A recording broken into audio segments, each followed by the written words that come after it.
नमस्कार दोस्तों, InFocus civil academy के इस निबंध प्रैक्टिस बैच में आप सभी का स्वागत है। दोस्तों, जैसा कि आप में से ही कुछ स्टूडेंट्स की ये डिमांड थी कि सर निबंध का जो भूमिका लेखन वाला तत्व होता है उसको लिख कर देने की बजाय क्यों ना हम लोग इसको क्लास में ही लिखने की प्रैक्टिस की जाए। तो इसी क्रम में हम लोगों ने एक ही टॉपिक को, यानी जो पहला टॉपिक हम लोगों ने पढ़ा था अर्थव्यवस्था में कृषि की भूमिका, उसी को हम लोगों ने अलग अलग तरीके से उसमें भूमिका लेखन की प्रैक्टिस की थी अपने पिछले 2 क्लासेस में, जिसमें हम लोगों ने भूमिका लेखन के जो विभिन्न तरीके होते हैं, चाहे वो कविता और कथन से हो शुरुआत, या फिर निजी अनुभव के आधार पर, या फिर कहानी से, ऐसे करके हम लोगों ने कुछ तरीकों से शुरुआत की थी, जिसकी पीडीएफ भी आप लोगों को आपके जो ऐप वाले ग्रुप में उसमें डाल दी गई थी। आज दरअसल हमें उसी पे अन्य जो कुछ टॉपिक्स थे उनका भी इसमें लेखन की प्रैक्टिस करनी थी, परंतु वो पीडीएफ हमने ऑलरेडी आपके ऐप में अपलोड कर दी है, आप लोग उसको देख लीजिएगा। और एक बार बस हम लोग उसको डिस्कस कर लेते हैं, क्योंकि जो चीज, जैसे ये वाला टॉपिक था हमारा अर्थव्यवस्था में कृषि की भूमिका, तो ये पहले हम लोगों ने इसमें डिस्कस किया था कि भूमिका के लिए कौन कौन से पॉइंट्स जरूरी हैं। ये देख लीजिए आप लोग, ये सारे पॉइंट्स यहां पर हम लोगों ने डिस्कस किए थे और इसी के आधार पर हम लोगों ने भूमिका लिखने की भी प्रैक्टिस की थी। उसके बाद देखेंगे तो इसके ये तमाम जो निबंध के पॉइंट्स होते हैं वो हम लोगों ने डिस्कस किए थे, और इस आधार पर निबंध लिखने के लिए आप लोगों को अब ये काम दिया जा रहा है कि इस हफ्ते आप लोग इस विषय पर, यानी भूमिका लेखन, ये वाला जो विषय था अर्थव्यवस्था में कृषि की भूमिका, इसको आप लोग इस सैटरडे संडे तक इसको जमा कराएंगे, क्योंकि तब तक आपका, यानी अगली जो हमारी क्लास होगी उसमें जो इसके बाकी बचे हुए सेक्शन था, यानी कि भारतीय कृषि की समस्याएं और उसके समाधान के प्रयास, इसको भी हम लोग तब तक डिस्कस कर चुके होंगे। जब हम ये डिस्कस कर लेंगे उसके बाद आप लोग इस पर निबंध लिख के हमें दिखाइएगा और ग्रुप में भेजिएगा, ठीक है।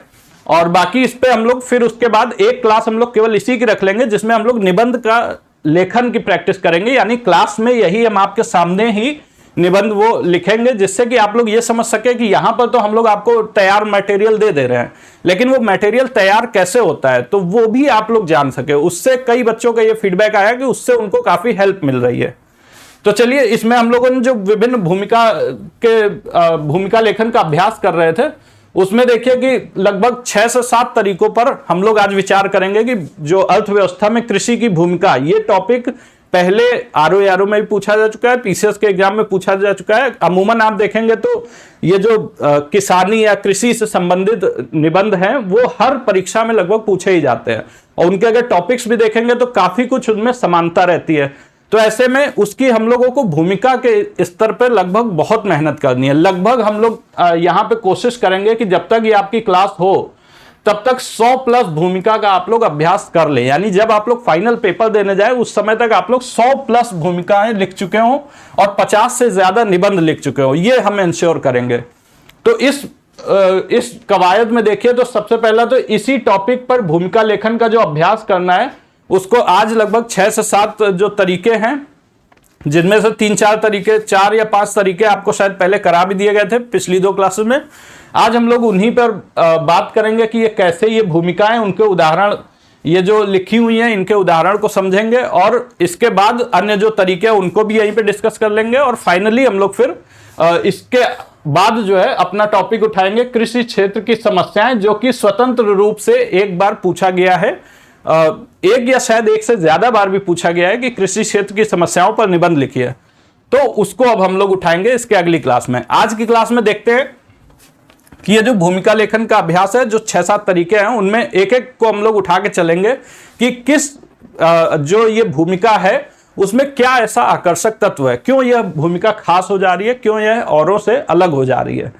तो ऐसे करके आप लोग भी ये कोशिश कीजिएगा कि जो भी यहाँ पे आपको टॉपिक्स दिए जाए उस पर आप कम से कम 6 से 7 तरीके से उसको लिखने की कोशिश कीजिए शुरुआत के स्तर पर। मतलब आगे जाके आपको ये जरूरी नहीं है कि आप हर टॉपिक पे ऐसे लिखें, आप केवल एक टॉपिक पर ही एक ही प्रकार की भूमिका लिख लीजिएगा, परंतु अभी जो शुरुआती स्तर है उसमें आप हर आयाम पर सोचने की कोशिश कीजिए, जितना अपना दिमाग दौड़ा सकते हैं उतना दौड़ाने की कोशिश कीजिए।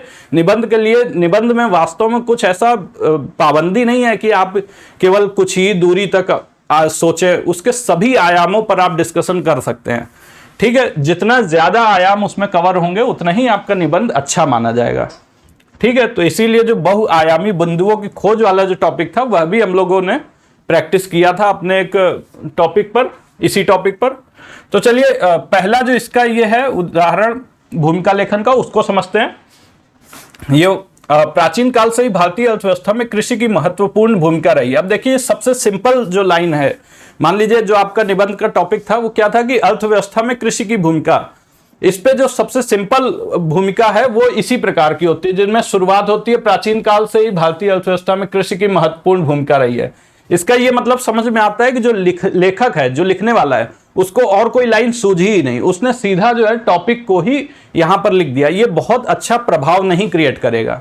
इसीलिए हम आपको यहाँ पे सारे टाइप्स पर आप देखेंगे कि हम ये सारे टाइप्स यहाँ पर लेके आए हैं, टाइप 3, टाइप 4, टाइप 5, टाइप 6, ऐसे करके सब पर हम लोग डिस्कशन करेंगे। तो आप समझ लीजिए कि हर तरह को जानना जरूरी है कि किस निबंध में कौन सा टाइप ज्यादा अच्छा माना जाएगा। यहां पर ये बहुत अपीलिंग लाइन नहीं लग रही है, पहली ही लाइन। इसी प्रकार से कई लोग लिख देते हैं भारत एक कृषि प्रधान देश है। अभी जब हम लोगों ने आपकी कॉपी चेक की, जो आप लोग अपना ये टास्क लिखे थे, इसी पर जो भूमिका लेखन को दिया गया था, उसमें भी हमने देखा कि कम से कम हमारे पास 40 to 50% ऐसी कॉपी आई थी जिसमें पहली लाइन ही आई थी कि भारत एक कृषि प्रधान देश है। अच्छी लाइन है, बहुत अच्छी लाइन है, लेकिन ये एक ऐसी लाइन है जो आप बचपन से सुनते हुए आ रहे हैं। तो बचपन से जिस लाइन को सुनते हुए आ रहे हैं उसको यहां पर लिखना मतलब वो वैसा है कि वो कई कॉपियों में एक ही प्रकार का आएगा। तो जिसकी शुरुआत में पढ़ जाएगी उसको तो हो सकता है ठीक अंक मिल जाए, लेकिन जिसकी बाद में पढ़ेगी उसको थोड़ी समस्या उत्पन्न हो जाएगी। तो इसलिए आप लोग ध्यान दीजिए कि अपने मन से अपने शब्दों में लिखने की कोशिश कीजिए। इसी वजह से आपको केवल पॉइंट्स दिए जा रहे हैं। ये भूमिकाएं आप लोग खुद से ही लिखने की प्रैक्टिस कीजिए। चूंकि ये शुरुआती समय है इसलिए हम लोग इसको अभी आपसे डिस्कस कर रहे हैं। धीरे धीरे ये काम आप ही को करना है, ठीक है। तो चलिए इसमें देखते हैं, प्राचीन काल से ही भारतीय अर्थव्यवस्था में कृषि की महत्वपूर्ण भूमिका रही है। यह कृषि ही है जिसने मानव जीवन को सभ्य एवं स्थायी बनाया। अब देखिए, मानव जीवन को सभ्य एवं स्थायी बनाया। इसने न केवल भारतीय इतिहास का गौरव कही जाने वाली सिंधु घाटी सभ्यता को तत्कालीन सर्वाधिक नगरीकृत सभ्यता बनने की ओर प्रेरित किया, बल्कि आधुनिक युग में भी औद्योगिकरण को प्रेरित किया। अब जैसे देखिए यहां पर 2 बार ये प्रेरित आ गया, नगरीकृत सभ्यता बनने की ओर प्रेरित किया और फिर उसके बाद औद्योगिकरण को प्रेरित किया। इसको आप हटा दीजिए। इस प्रकार की जो गलतियां होती हैं, अब ये चूंकि हम लोगों ने कब लिखा था आपको पता होगा कि ये पूरा भूमिका उसी समय लिखी गई थी जो आप लोगों का ये टॉपिक था, उसको डायरेक्ट हम लोग सीधा यहां पर लिख रहे थे। तो उसमें थोड़ा बहुत उलटफेर हो जाता है कि वो हम चूंकि उसी समय प्रत्युत्पन्नमति द्वारा उत्पन्न ये भूमिका थी, इसलिए थोड़ी बहुत उसमें गुंजाइश रहती है कि कुछ शब्द ऐसे मतलब डबलिंग हो जाए, उनकी पुनरावृत्ति हो जाए। तो यहां पर आप लोग इस तरीके का नहीं करना है। जैसे इसमें कोई और प्रेरित से ही आप कोई और शब्द सोच लीजिए। इसने न केवल भारतीय इतिहास गौरव सिंधु घाटी सभ्यता तत्कालीन समय बनने की ओर प्रेरित किया, बल्कि आधुनिक युग में भी औद्योगिकरण को प्रेरित किया। इसकी जगह आप अग्रसर कर लीजिए, ठीक है। इसको आप अपनी पीडीएफ में जाके सुधार लीजिएगा कि बनने की ओर अग्रसर किया। भारतीय कृषि जहां एक और विश्व की 70% आबादी का भरण पोषण करती है, तो वहीं दूसरी ओर भारत के सकल घरेलू उत्पाद में भी लगभग 15% का योगदान देती है। अब देखिए ये यहां पर क्या हुआ था कि पिछली बार जब हम आपकी कॉपी चेक कर रहे थे तो यहां पे कई लोगों ने जीडीपी लिख दिया था। अब उनका जीडीपी उन्होंने इसलिए लिखा था क्योंकि हमने जो अपना नोट्स दिया था उसमें हमने देखिए यहाँ पे जीडीपी लिखा था, इसलिए उन लोगों ने लिख दिया। तो देखिए ये नोट्स है, नोट्स में ऐसी छोटी मोटी मतलब चीजों को एब्रीविएशंस में, संक्षिप्तीकरण में लिखना हमारी मजबूरी हो जाती है। क्योंकि अगर नोट्स ही आपका पढ़ने में बहुत ज्यादा बोझिल हो जाए तो फिर वो नोट्स किस काम का, वो फिर समराइज वे में कैसे कहा जाएगा। तो इसलिए जीडीपी को आपको हमने पहले भी बताया था कि कोई भी अंग्रेजी का शब्द है उसको पहली बात की अंग्रेजी की रोमन लिपि में ना लिखिए, हिंदी की देवनागरी लिपि में लिखिए। मतलब मान लीजिए आपको अगर जीडीपी लिखना भी था तो आप ऐसे लिखते, जीडीपी ऐसे एक तो आप लिखते। दूसरी बात है कि आप कोशिश कीजिए कि ये जो एब्रीविएशन है यानी जो शॉर्ट फॉर्म है जीडीपी की, पहली बार जब भी इसका प्रयोग करें तो वहां पे उसकी फुल फॉर्म लिखें, यानी सकल घरेलू उत्पाद लिखें, सकल घरेलू उत्पाद लिखें। और उसको आप देखिए तो वो करके फिर अंदर ब्रैकेट में जीडीपी लिख दीजिए। तो इससे क्या होगा कि निबंध में जब आप आगे इसको यूज करेंगे तब आप वहां पर जीडीपी केवल लिखेंगे तो भी आपका काम चल जाएगा, आपका समय और श्रम दोनों बचेगा, ठीक है। तो यहां पर आप देखिए कि अब ये चूंकि मैंने ही लिखा है, परंतु क्या है कि यहां पर आपके सामने ही ये लिखा जा रहा था, तो थोड़ी बहुत गलतियां जो हो रही है वो हम रेक्टिफाई भी कर ले रहे हैं। और साथ ही साथ आप लोग ये भी समझ लीजिए कि इनमें क्या अच्छी बात है, क्या इसमें अलग है, वो सब चीजों को। तो देखिए, अर्थव्यवस्था के चक्र को घुमाने में कृषि की इन्हीं कालातीत महत्ता, कालातीत मतलब काल से परे जो इंपॉर्टेंस है, कालातीत महत्ता के कारण महाकवि घाघ ने कृषि को आय प्राप्ति के समस्त साधनों में सर्वश्रेष्ठ बताते हुए कहा है कि उत्तम खेती, मध्यम बार, निश्चित चाकरी, भीख निदान। ये देखिए प्रॉपर इसमें ये कर दिए इधर, और साथ में इसको आप अलग पेन से लिखेंगे। अब चूंकि हमारे पास तो इतना मतलब जल्दी जल्दी में बनाना रहता है, तो इसलिए इतना समय नहीं रहता है, आप लोग इसको अलग पेन से लिखेंगे, ठीक है। इसी प्रकार से यहां पर मतलब जो आप टॉपिक लिखेंगे वो मैंने बताया था कि आप लोग ब्लू स्केच का प्रयोग करेंगे, वो सबसे अच्छा माना जाता है। बाकी आप चाहे तो ये पूरा कंटेंट जो है ये आप ब्लैक पेन से लिखें तो इसको ब्लू पेन से कर दीजिएगा, अगर इसको ब्लू से लिखें इसको ब्लू से लिखें तो इसको ब्लैक पेन से कर दीजिएगा। किसी भी सूरत हाल में आपको रेड पेन, ग्रीन पेन इनका प्रयोग नहीं करना है। रेड पेन को तो नहीं करना है और ग्रीन पेन का भी आप लोग अवॉइड करेंगे, ठीक है। केवल ब्लैक एंड ब्लू का प्रयोग कीजिए, और मैक्सिमम आप लोग स्केच पेन अगर प्रयोग करना है टॉपिक्स डालने में तो स्केच भी आप लोग ब्लैक या ब्लू, ठीक है, इन्हीं दोनों का ही प्रयोग कर सकते हैं। तो इस प्रकार से आप लोग लिखिएगा। दूसरी बात की एक बात और आप लोग ध्यान रखिए, जो आपकी कॉपी होती है उसमें ऐसे दो तरफ रेखा खिंची होती है, यहां पर दो तरफ रेखा खिंची होती है। किसी भी स्थिति में आपको रेखा के पार नहीं जाना है, ठीक है, आपको इस एक सीध में ही आना चाहिए, ठीक है। ये आप लोगों को इंश्योर करना है, उससे आपकी जो कॉपी है वो काफी प्रदर्शनीय, प्रेजेंटेबल दिखेगी। चलिए अगले टॉपिक पे, अगले टाइप पे आते हैं। अब ये टाइप है, ये तो देखिए एकदम जनरल जो टाइप होता है भूमिका लेखन का, बहुत ये हो गया है। चलिए ये जो एकदम सबसे जनरल टॉपिक होता है उस पर है। ये हमारे ख्याल से ये वाला जो है ये हम लोगों ने लिखा था अनुभवजन्य, यानी अनुभव आधारित जो भूमिका लेखन होता है उस पर, अनुभव आधारित यानी अनुभव के आधार पर जो भूमिका लेखन किया जाता है। तो इसमें देखिए इसको कैसे हम लोगों ने शुरू किया था। 24 मार्च 2020 डैश डैश डैश, संपूर्ण देश में लॉकडाउन, कल कारखाने, दफ्तर, निर्माण विनिर्माण कार्य, परिवहन इत्यादि सब कुछ थम सा गया, मानो अर्थव्यवस्था के रुकने से जिंदगी ही रुक गई हो। अब देखिए टॉपिक क्या है कि अर्थव्यवस्था में कृषि की भूमिका, वही चीज यहां पे दिखाया जा रहा है कि अर्थव्यवस्था एकदम रुक सी गई थी, तो मानो अर्थव्यवस्था के रुकने से जिंदगी ही रुक गई। तो पहले तो यहाँ पे ये स्थापित किया जा रहा है कि अर्थव्यवस्था रुकने से जिंदगी रुक जा रही है, मतलब अर्थव्यवस्था की क्या भूमिका है। आगे वाली लाइन में यह बता दिया जाएगा कि अर्थव्यवस्था के लिए कृषि की क्या भूमिका है। तो इसका मतलब इनडायरेक्टली हम लोग ये बता रहे हैं कि अगर कृषि रुक गई तो जिंदगी रुक जाएगी, ये यहां पर। तो ये भी देखिए आपका पूर्णतः एक विषय से जुड़ा हुआ है। इन सभी भूमिकाओं की सबसे महत्वपूर्ण बात यही है कि पूरी तरह से विषय से जुड़े हुए हैं। तो देखिए इत्यादि सब कुछ थम सा गया, मानो अर्थव्यवस्था के रुकने से जिंदगी ही रुक गई हो। अब जैसे यहां पे मान लीजिए आपकी जिंदगी वर्ड आया, ठीक है। अब जैसे मान लीजिए आपका यहां पे जिंदगी वर्ड आया, अब जिंदगी आपको लिखना है।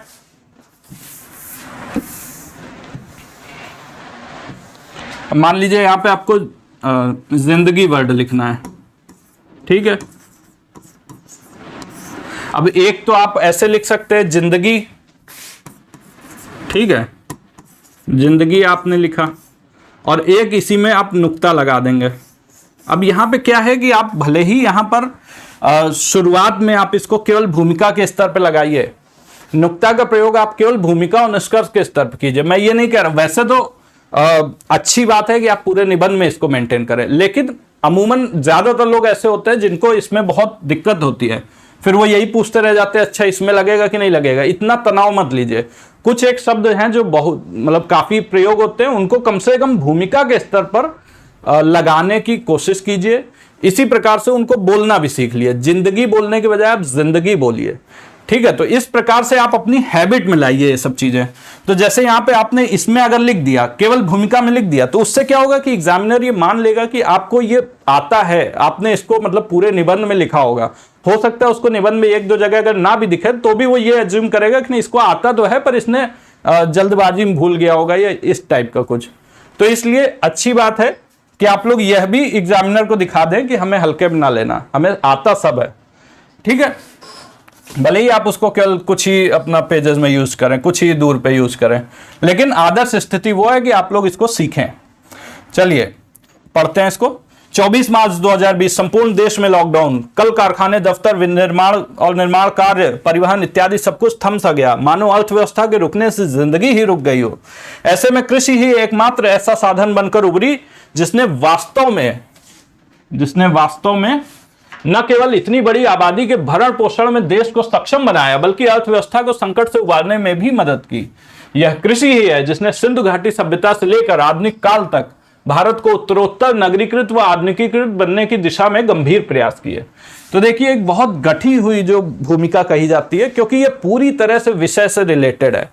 तो सबसे अच्छी भूमिका मैंने आपको बताया था, सबसे अच्छी भूमिका वही होती है जो वास्तव में विषय से सबसे अच्छी तरीके से लिंक्ड हो, सबसे अच्छी तरह उससे संबद्ध हो। तो यहां पर यह भूमिका है कि सबसे अच्छी स्थिति है, इसमें कोई भी ऐसा कठिन शब्द नहीं यूज किया गया, कोई भी अलंकार नहीं यूज किया गया। आप देखेंगे कोई भी यहां पर कविता नहीं यूज हुई, कोई कथन नहीं यूज हुआ, कुछ भी नहीं यूज हुआ, लेकिन फिर भी इसमें एक आपने अनुभव बता दिया। उस अनुभव में थोड़ा सा यह बता दिया कि नहीं, अर्थव्यवस्था के रुकने जिंदगी ही थम गई। तो आदमी के बैक ऑफ द माइंड कहीं ना कहीं वो आ जाएगा कि नहीं, वो 24 मार्च का दिन वो अनुभव आधारित है आपका। तो इस प्रकार से हम लोगों ने एक निबंध लिखने की कोशिश की थी। आगे बढ़ते हैं टाइप 3 में।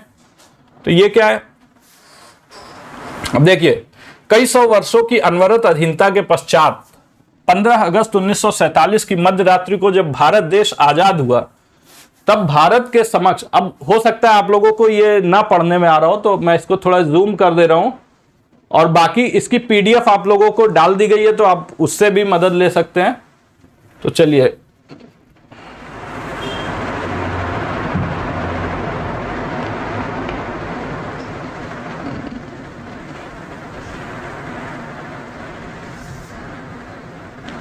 देखिए,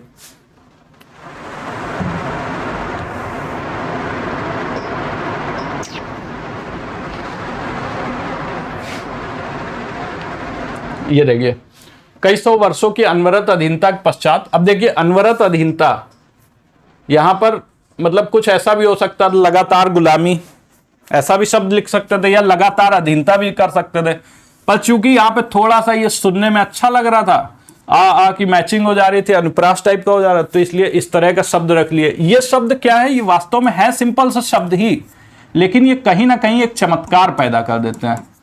तो वो थोड़ा सा ये शब्द आपको आकर्षित जरूर करेंगे। ये होता है शब्दों के स्तर पर चमत्कार करना, ठीक है। तो कई सौ वर्षों की अनवरत अधीनता के पश्चात 15 अगस्त 1947 की मध्य रात्रि को जब भारत देश आजाद हुआ, तब भारत के समक्ष तमाम समस्याएं एवं चुनौतियां विकराल रूप धारण किए खड़ी थी। उन्हीं में से एक सर्वाधिक महत्वपूर्ण समस्या यह भी थी। अब चूंकि आपने कह दिया उन्हीं में से एक, तो यानी यहां पे भी लगा देंगे तो अच्छा होगा। तो उन्हीं में से एक सर्वाधिक महत्वपूर्ण समस्या यह भी थी कि देश की अर्थव्यवस्था के पहिए को रफ्तार कैसे दी जाए। अब देखिए, यहां पे क्या बता दिया, ये हो गई आपकी दरअसल कहानी के आधार पर भी आप कह सकते हैं कि ये कहानी के आधार पर या फिर उदाहरण के आधार पर, ठीक है, कहानी या उदाहरण के आधार पर जो भूमिका की शुरुआत होती है, ये वाली, ये हम लोगों ने अपनी पिछली क्लास में डिस्कस नहीं की थी, ठीक है। ये इसको हम लोग देख लेते हैं कि उन्हीं में से, अब इसमें क्या बताया गया कि हाँ, जब भारत आजाद हुआ तो कई सारी समस्याएं थी। उन्हीं में से एक समस्या से जो सर्वाधिक महत्वपूर्ण समस्या थी वो ये थी कि देश की अर्थव्यवस्था के पहिए को रफ्तार कैसे दी जाए। मतलब देश की अर्थव्यवस्था बहुत धीमी गति से चल रही थी, उसको कैसे रफ्तार दी जाए, ये एक बहुत महत्वपूर्ण प्रश्न था, ठीक है। इसके अब देखिए, यहां पर जैसे ये कैसे वर्ड आया, तो यहाँ पे आपको क्वेश्चन मार्क लगाना है। जब मैं कॉपी चेक करता हूं इतनी ज्यादा गलतियां मिलती हैं, ना कोई क्वेश्चन मार्क का प्रयोग, ना पूर्ण विराम, ना कॉमा, इन सभी का प्रयोग जो है वो नहीं मिलता है। तो वहां पर मुझे मजबूरी हो जाती, मैं आपको बताता रहता हूं, आप लोग उसकी प्रैक्टिस भी कीजिए। अगली बार जब लिखें तो ध्यान रखें कि पिछली बार हमारी कॉपियों में क्या क्या गलतियां निकली थी, तो तब जाके आप में धीरे धीरे सुधार होगा। अब देखिए, ये समस्या थी। इसके लिए तमाम दौर की बैठकों में मंथन के पश्चात पहली पंचवर्षीय योजना के माध्यम से कृषि पर जोर देने की पहल की गई, क्योंकि दरअसल कृषि एक ऐसा क्षेत्रक है जो अर्थव्यवस्था के समग्र क्षेत्रों के विकास की बुनियाद तैयार करता है। जैसा कि मैंने आपको बताया था, कृषि जो है वो कैसे, कृषि अगर है तो वो कृषि अफेक्ट डालता है उद्योगों को भी, उद्योग अफेक्ट करते हैं सेवा क्षेत्र को भी, और इन सबसे जो निवेश होता है वो सब जो है फिर से पुनः कृषि को अफेक्ट करता है। इसी से आप देखेंगे तो निर्माण होता है, विनिर्माण होता है। तो ऐसे करके आप देखेंगे कि पूरे एक अर्थव्यवस्था को, उसके पहिए को घुमाने में कृषि की सर्वाधिक महत्वपूर्ण भूमिका हो जाती है, केंद्रीय भूमिका हो जाती है। तो इसलिए यही चीज यहां बता दी गई है कि जब इतना सब मंथन किया गया, इतनी सारी समस्याएं थी, उसके बाद इतना मंथन किया गया, तो उसके बाद से यह समझा गया कि भाई कृषि पर जोर देना है। इसके लिए क्या चलाया गया था? तो पहली पंचवर्षीय योजना चलाई गई, उसमें कृषि पर सर्वाधिक जोर देने की पहल की गई। क्यों की गई? क्योंकि कृषि एक ऐसा क्षेत्र है जो कि समस्त अर्थव्यवस्था के पहिए को घुमा सकता है, जो अर्थव्यवस्था के समस्त क्षेत्रों के विकास की बुनियाद तैयार करता है। मतलब उद्योग क्षेत्र चलेगा कैसे? तो कृषि की बदौलत। सेवा क्षेत्र कैसे चलेगा? तो उद्योगों की बदौलत, कृषि की बदौलत। तो इसलिए यहां पर यह चीजें बताई गई हैं। आदिकाल से लेकर वर्तमान तक कृषि ने मानव जीवन में तो अनेक युगांतकारी परिवर्तन किए ही हैं। अर्थव्यवस्था को सुदृढ़ कर किसी देश की सामाजिक, सांस्कृतिक, राजनीतिक, प्रशासनिक, भौगोलिक स्तर पर भी व्यापक बदलाव किए हैं। अब देखिए यहां पर एक नया आयाम खोज दिया गया। टॉपिक क्या था आपका? अर्थव्यवस्था में कृषि की भूमिका। ठीक है, यह आपका टॉपिक था। यहां पर क्या बताया गया कि अर्थव्यवस्था में तो कृषि की इतनी सारी भूमिका है ही, मतलब यहां से लेकर शुरुआत की गई हमारे भूमिका की, और यहां तक यही बताया गया कि अर्थव्यवस्था में तो बहुत भूमिका है, लेकिन अंत के चंद लाइनों में, एक दो लाइन में यह बता दिया गया कि अर्थव्यवस्था के साथ साथ राजनीतिक, प्रशासनिक, भौगोलिक, सामाजिक, सांस्कृतिक, इनमें भी व्यापक बदलाव किए हैं, इनमें भी महत्वपूर्ण भूमिका है। तो यानी कृषि एक ऐसा क्षेत्र है जो एक, मतलब ओवरऑल आप देखेंगे कि किसी देश के समग्र क्षेत्र को, यानी चाहे वो राजनीतिक क्षेत्र की बात की जाए, प्रशासनिक, आर्थिक, सामाजिक, सांस्कृतिक, हर क्षेत्रों के स्तर पर कृषि प्रभावित करती है। तो इस प्रकार से आपने कृषि की भूमिका अर्थव्यवस्था में तो दिखाई, साथ में एक उसका बहुत व्यापक स्तर पर पिक्चर क्लियर कर दी, और बहुत कम शब्दों में। अब अगर आप इसी को बहुत ज्यादा जोर देके बताएंगे, इसी को अगर बहुत ज्यादा जोर देके बताएंगे, वह भी अच्छी स्थिति नहीं मानी जाए, क्योंकि आपका टॉपिक जो था वो केवल अर्थव्यवस्था में कृषि की भूमिका था। लेकिन आपने उसके विभिन्न आयामों में से एक दो पैरा में, मतलब एक पैरा में आपने, या फिर यहां पर बोले तो एक लाइन में ही आपने बस उसको बता दिया। बहुत अच्छा माना जाएगा कि आपने टॉपिक बहुत अच्छे से कंप्लीट कर दिया।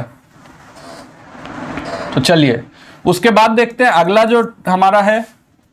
अगला देखिए सीधे सीधे कविता या कथन से जो आधारित होता है, कविता से आधारित टाइप होता है, उस पर बात करते हैं। तो कविता से आधारित आपको ये जैसे कविता बताई गई थी, उत्तम खेती, मध्यम बान, निश्चित चाकरी, भीख निदान। अब ये क्या है कि अलग अलग टाइप पर हम लोग विचार कर रहे हैं। उसमें सर्वाधिक प्रचलित, सर्वाधिक आसान भी कह सकते हैं, सर्वाधिक प्रचलित भी कह सकते हैं, सर्वाधिक आकर्षक भी कह सकते हैं। इन सभी मापकों पर खरा उतरने वाला जो है वो है कविता आधारित, कि कविता आधारित जो भूमिका होती है, चाहे तो आप कविता इसकी शुरुआत में डाल सकते हैं या फिर भूमिका के अंत में डाल सकते हैं। इस तरीके से भी आप अपने भूमिका निबंध की शुरुआत कर सकते हैं। तो चलिए इसमें अगर देखेंगे तो आप इसको देखिए कि उपर्युक्त, अब यहां पे क्या हुआ, कविता तो डाल दी गई, लेकिन अच्छा होता है कि इसके लेखक का भी नाम दे दिया जाए। ये मैंने आपको बताया कि इससे प्रामाणिकता बढ़ जाती है। तो यहां पे हमने लेखक का भी नाम दे दिया, उसके साथ ही साथ इसको लिंक्ड करिए। लिंक्ड का मतलब कि आप बताइए कि इसका प्रयोग क्यों किए हैं। ऐसा नहीं कि बस आपको ये कविता अच्छी लगती है आप डाल दिए, उसके बाद अपना बातें शुरू कर दिए और एग्जामिनर समझे कि हमने क्यों प्रयोग किया है। वो नहीं, आपको खुद ही ये समझाना है कि हमने इसको कैसे अपने टॉपिक से लिंक किया है। तो यहां पर देखिए, उपर्युक्त पंक्तियों के माध्यम से प्रख्यात कवि घाघ ने आय प्राप्ति के समस्त साधनों में कृषि को श्रेष्ठ बताया है। कृषि सर्वश्रेष्ठ साधन केवल लाभ अथवा पूंजी जैसे अर्थशास्त्रीय सिद्धांतों की दृष्टि से ही नहीं, वरन यह भारतीय अर्थव्यवस्था के चक्र को चलायमान रखने में भी महत्वपूर्ण भूमिका निभाती है। अब देखिए, ये एक ऐसा ये वाला टॉपिक हम लोगों ने क्लास में ही लिखा था, तो इसका मतलब हम समझा दिए थे आपको। यह कृषि है जिसने आदिकाल से ही मानव को सभ्य बनाते हुए स्थायी जीवन शैली प्रदान की। बात चाहे सिंधु घाटी सभ्यता को तत्कालीन विश्व की सर्वाधिक नगरीकृत सभ्यता का गौरव दिलाने की हो, या 50 के दशक में नव स्वतंत्र देश के रूप में भारत के समक्ष मौजूद अनगिनत प्रकार की आर्थिक समस्याओं के समाधान की। कृषि ने हमेशा से ही भारतीय अर्थव्यवस्था को सुदृढ़ता एवं स्थायित्व प्रदान करने में केंद्रीय भूमिका निभाई है। अब देखिए कितना ज्यादा ये आपके विषय से लिंक्ड हो गया। आपने एक अच्छी शुरुआत भी कर दी कविता के माध्यम से, उसके बाद आपने बता दिया कि कृषि जो है वो दरअसल हमेशा से ही उसने, चाहे वो सिंधु घाटी सभ्यता से ले ले और चाहे 50 के दशक में जो नवस्वतंत्र देश के रूप में भारत था उसमें जो भी कमियां थी उसको भी भारतीय अर्थव्यवस्था को सुदृढ़ता भी प्रदान की, मतलब उसको मजबूत भी बनाया और स्थायी भी बनाया। तो इसमें जो है वो कृषि की महत्वपूर्ण भूमिका सामने आती है। तो ये वाला हम लोगों ने क्लास में डिस्कस किया था। हालांकि शायद इसमें लास्ट के कुछ शब्द जो है वो अंतर आ गए होंगे, क्योंकि मुझे उस समय का भी दरअसल पूरा नहीं याद था कि हम लोगों ने क्लास में क्या लिखा था। उसमें से थोड़ा बहुत तो वही होगा, बाकी थोड़ा बहुत चेंजेस भी हो सकते हैं। ठीक है, उसके बाद देखेंगे तो उसके बाद हमारा जो ये वाला टॉपिक है, सॉरी,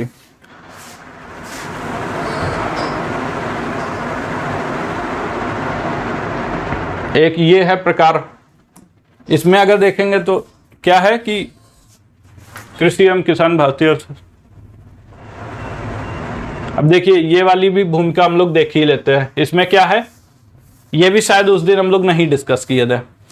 यूं तो हमेशा से ही कृषि एवं किसान भारतीय अर्थव्यवस्था के लिए आधारभूत महत्व का विषय रहे हैं, किंतु यह समझना एक बेहद दिलचस्प विषय है कि किस प्रकार कृषि अर्थव्यवस्था के समस्त क्षेत्रों को प्रभावित करती है। अब देखिए ये है एक प्रश्न पर आधारित भूमिका, प्रश्न पर आधारित भूमिका। ठीक है, प्रश्न पर आधारित भूमिका इसको कहेंगे। ठीक है, और एक और टाइप होता है परिभाषा पर आधारित। तो अब देखिए परिभाषा का मैंने आप लोगों को पहले ही डिस्कस किया जा चुका है कि परिभाषा के आधार पर जो भूमिका लिखी जाती है वो इस निबंध में कतई पॉसिबल नहीं है। क्यों नहीं पॉसिबल है? क्योंकि यहां पर कृषि की भारतीय अर्थव्यवस्था में भूमिका, यहां पे कोई ऐसा शब्द है ही नहीं जो वास्तव में व्याख्या हो, यानी जिसकी व्याख्या करने की आवश्यकता हो, यानी थोड़ा जटिल शब्द हो। तो ऐसा कोई शब्द है नहीं, तो इसमें हम लोग जबरदस्ती का ऐसा प्रयोग नहीं करेंगे, और अगर करते हैं तो वो बहुत आपके लिए हानिकारक भी सिद्ध होगा। क्योंकि उसमें आप क्या ही बताएंगे कि कृषि से तात्पर्य ये है या अर्थव्यवस्था से तात्पर्य है, ये सब तो बताएंगे नहीं। तो इसलिए वहां पर ऐसे जो टॉपिक जो बहुत सरल है वहां पर कभी भी परिभाषा से शुरुआत मत कीजिएगा, और प्रश्नों पर आधारित से आप शुरुआत कर सकते हैं, इसमें कोई दिक्कत की बात नहीं है। लेकिन प्रश्नों पर आधारित जो है वो भी बहुत अच्छा नहीं माना जाएगा, ये थोड़ा सा इसका कम चमत्कारिक होता है ये। लेकिन देख लेते हैं, अब चूंकि हम लोगों को सब तरीकों को डिस्कस करना था इसलिए देखते हैं। तो यूं तो हमेशा से ही कृषि एवं किसान भारतीय अर्थव्यवस्था के लिए आधारभूत महत्व का विषय रहे हैं, किंतु यह समझना एक बेहद दिलचस्प विषय है कि किस प्रकार कृषि अर्थव्यवस्था के समस्त क्षेत्रों को प्रभावित करती है, कैसे कृषि अधिशेष की स्थिति उद्योगों एवं सेवा क्षेत्र के लिए प्राणवायु का कार्य करती है, तो साथ ही यह बड़े पैमाने पर रोजगार भी मुहैया कराती है। अब यहाँ पे भूई है, वो की लिख गया है, तो भी मुहैया कराती है। क्या कृषि का कल्याणकारी स्वरूप सामाजिक आर्थिक रूप से वंचित तबकों के उन्नयन का भी प्रयास करता है? अब ये प्रश्न था तो यहाँ पे प्रश्नवाचक आएगा। तो अब देखिए इसमें क्या किया कि जब भी आप प्रश्नों के प्रकार के आधार पर अपने निबंध की शुरुआत करें तो वहां पर सोचिए कि प्रश्न का जो आप ऐसे प्रश्नों को डिस्कस करें जिससे वास्तव में आपका निबंध वो समग्रता में परिभाषित हो सके, यानी कि आप निबंध में कितने डायमेंशंस में उनको ले जाना चाहते हैं वो दरअसल आपका यहीं पे समझ में आ जाए। ठीक है, अब जैसे आपने ऐसे ऐसे प्रश्न पूछ दिए जिससे कि कोई भी अगर पढ़ने वाला होगा वो थोड़ा सा उसमें उत्सुकता जाग जाएगी कि अच्छा ये चीजें अंदर निबंध में आने वाली हैं। क्या क्या चीजें आने वाली हैं, किस प्रकार कृषि अर्थव्यवस्था के समस्त क्षेत्र को प्रभावित करता है, थोड़ी सी ये बात बता दीजिए। कैसे कृषि अधिशेष, यानी कृषि में जब सरप्लस होता है तो वो उद्योगों और सेवा क्षेत्र को हेल्प करता है। कैसे ये जो है बड़े पैमाने पर रोजगार उत्पन्न कराता है। कैसे ये जो है कृषि का कल्याणकारी स्वरूप सामाजिक आर्थिक रूप से वंचित तबकों, ये मैंने आपको बताया था कि जो आदिवासी वनवासी होते हैं या फिर महिलाएं होती हैं वो कृषि में उनके लिए एकमात्र साधन होता है रोजगार का, तो उनको भी एक उनका उन्नयन का कार्य यानी उनके अपलिफ्टमेंट का कार्य वो जो है कृषि करता है। तो इस तरीके से आपने सारा आयाम दिखा दिया कि इस प्रकार से आपने प्रश्न पूछ पूछ के ही ये बता दिया कि हम क्या बताने वाले हैं। ठीक है, उसके बाद देखिए लास्ट में कि इस निबंध में इन सभी प्रश्नों के व्यापक विश्लेषण द्वारा हम भारतीय अर्थव्यवस्था में कृषि की भूमिका पर गंभीर मंथन करेंगे। अब देखिए ठीक है, मतलब कोई बहुत खास भूमिका नहीं कही जाएगी है, ठीक है। तो इस प्रकार से आप लोग यह भी समझते चलिए कौन सी भूमिका अच्छी है कौन सी नहीं है। अब ये एक अंतिम है, अंतिम प्रकार है ये भूमिका का।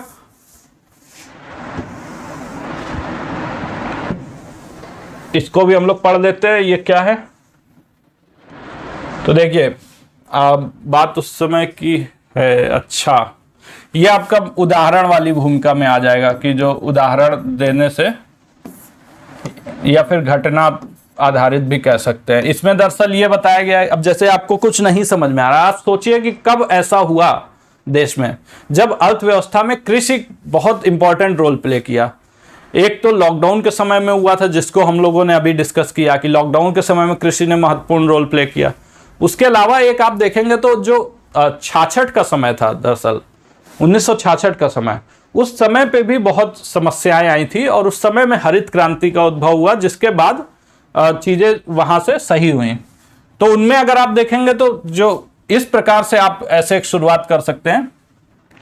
बात उस समय की है जब कई सौ वर्षों की अनवरत अधीनता के बाद, अब यहां पे फिर से हमने वही वाला शब्द डाल दिया कि बात उस समय की है जब कई सौ वर्षों की अनवरत अधीनता के बाद नव स्वतंत्र राज्य के रूप में भारत अभी अपनी शैशवावस्था में ही था कि पुनः युद्ध एवं सूखा जनित आर्थिक समस्याओं से 60 के दशक के मध्य में भारत को घेर लिया था। अब देखिए यहां पे क्या है कि हमने ये बता दिया कि नव स्वतंत्र राज्य के रूप में जब भारत था अभी शैशव अवस्था में ही था, मतलब वही लगभग 50 या 60 का दशक होगा कि मतलब अभी वो भारत शिशु ही था।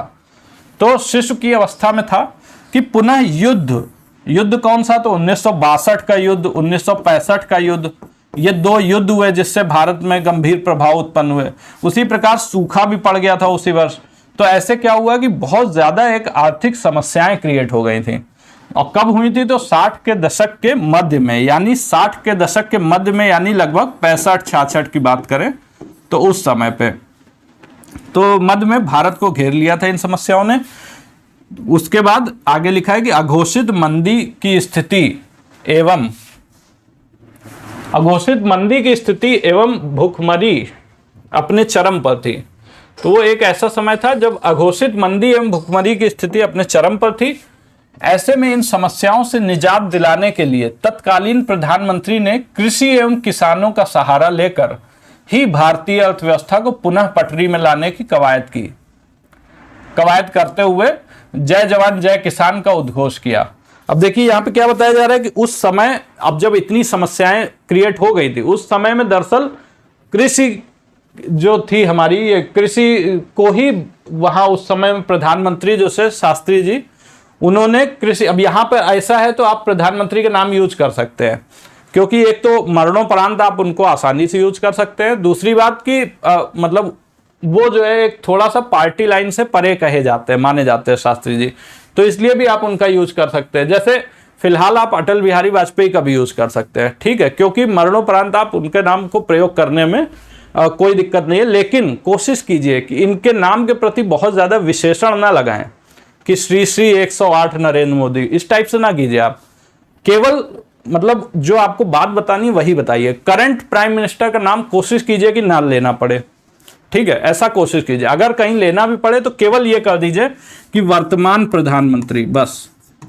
अगर कहीं बहुत जरूरी भी हो तो वर्तमान प्रधानमंत्री, क्योंकि अब जैसे एक बार टॉपिक ही यही पूछ लिया गया था कि प्रधानमंत्री की अमेरिका यात्रा, हमारे ख्याल से 2014 में ही पूछा गया, 2014 पीसीएस मेंस में, 2014 के पीसीएस मेंस में आप देखिएगा तो यही प्रश्न था कि प्रधानमंत्री की अमेरिका यात्रा, और उसमें आपको बहुत ज्यादा महिमा मंडन नहीं करना है। अब चूंकि प्रधानमंत्री के बारे में पूछा गया तो आप ऑब्वियसली उसमें नाम तो लेंगे ही, लेकिन नाम लेते समय बहुत विशेषण ना जोड़ दीजिए, ठीक है। मगर पूर्व के प्रधानमंत्रियों में, स्पेशली अगर आजादी के पूर्व की बात करें, उस समय में जो बड़े कद्दावर नेता थे उनके नाम के आगे आप जरूर विशेषण का प्रयोग करेंगे तो वो अच्छा माना जाता है, ठीक है।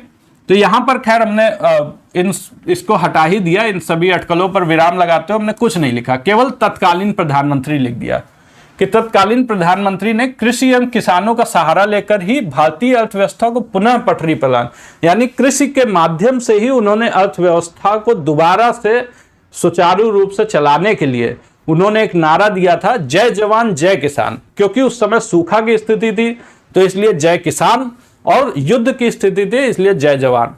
तो इसलिए उन्होंने ये नारा दिया, जय जवान जय किसान, क्योंकि वो भी जानते थे कि कृषि ही भारतीय अर्थव्यवस्था का एक ऐसा आधारभूत तत्व है जो किसी देश की अर्थव्यवस्था के सभी क्षेत्रों को प्रभावित करता है। तो इस प्रकार से आप देखेंगे कि यह भी एक अच्छी भूमिका कही जा सकती है। तो हम लोगों ने शायद 6 तरीके के हम लोगों ने भूमिकाओं को डिस्कस किया, जिसमें लगभग आपके सभी वो तरीके शामिल हो गए हैं जो वास्तव में भूमिका लेखन के लिए प्रयोग किए जाते हैं, और एक ही टॉपिक से हम लोगों ने डिस्कस कर लिया। तो इससे आपको और अच्छे से समझ में आ गया होगा कि अलग अलग प्रकार की भूमिकाओं में क्या अंतर होता है। दूसरी बात, आप ये भी समझ गए होंगे थोड़ा बहुत कि कौन सी भूमिका वो ज्यादा आकर्षक मानी जाती है। अब जैसे परिभाषा वाली भूमिका वो बहुत आकर्षक नहीं कही जाएगी, या फिर जो आपकी प्रश्नों पर आधारित भूमिका थी वो बहुत आकर्षक नहीं कही जाएगी। तो कोशिश कीजिए कि ऐसी भूमिकाओं की जब नौबत आए लिखने की, तो वहां पर आप ऐसी जब कभी भी भूमिकाएं लिखनी हो तो उसको आप किसी अन्य प्रकार के साथ में मिश्रित रूप में यूज कीजिए, यानी मिला दीजिए उसको। जैसे प्रश्नों के साथ में आप परिभाषा वाली भूमिका यूज कर लीजिए, या फिर कविता के साथ में आप परिभाषा की यूज कर लीजिए। इस प्रकार से आप अगर कर देंगे तो भी वो ठीक माना जाएगा, पर स्वतंत्र रूप से प्रश्न या परिभाषा आधारित भूमिकाओं को थोड़ा सा अवॉइड कीजिएगा। और हालांकि अगर विषय की मांग है तो फिर आप जरूर उसको कर सकते हैं। तो चलिए, आज का हमारा ये जो टॉपिक था जिसमें हम लोग वास्तव में समझना चाहते थे कि किसी भी भूमिका लिखने के लिए जो विभिन्न तरीके हैं उनको वास्तव में व्यावहारिक स्तर पर कैसे लिखा जाए, उसको हम लोगों ने समझने की कोशिश की। इसका PDF आप लोगों के लिए अपलोड कर दिया गया है, आप लोग इसको देख लीजिएगा। ऐप में कई लोग पूछते हैं कि कहाँ पर ये है, तो बहुत समस्या होती है, उस पर एक वीडियो ऐसे हम बना के डाल देंगे। परंतु आप लोग समझ लीजिए कि ऐप में जब भी आप लोग कोर्स के सेक्शन में जाएंगे, कोर्स आपको मिलेगा दरअसल स्टोर सेक्शन में। तो स्टोर में जाएंगे, अब उसमें आपके पास 2 कोर्स है, एक है टेस्ट सीरीज का, तो जिन्होंने दिया होगा उनका वो वाला भी सेक्शन खुल जाएगा, और जो निबंध का लिए हैं उनके लिए ऐसे प्रैक्टिस बैच होगा। इसमें जब आप जाएंगे, इसको क्लिक करेंगे तो वहां पर फिर आएगा आपका कंटेंट सेक्शन।